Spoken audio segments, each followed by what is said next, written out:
पंचभूतात्मिका वाणी परमात्मात्मिका परा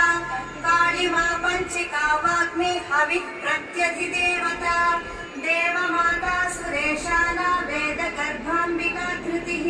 संख्या चातिः क्रिया शक्तिः प्रकृतिर्मोहिनी मही यज्ञ विद्या महाविद्या गुह्य विद्या विभावरी ज्योतिष्मती महामाता सर्वमंत्र फलप्रदा दारिद्र्यध्वंसिनी देवी हृदय ग्रंथि मेदिनी सहस्रादित्य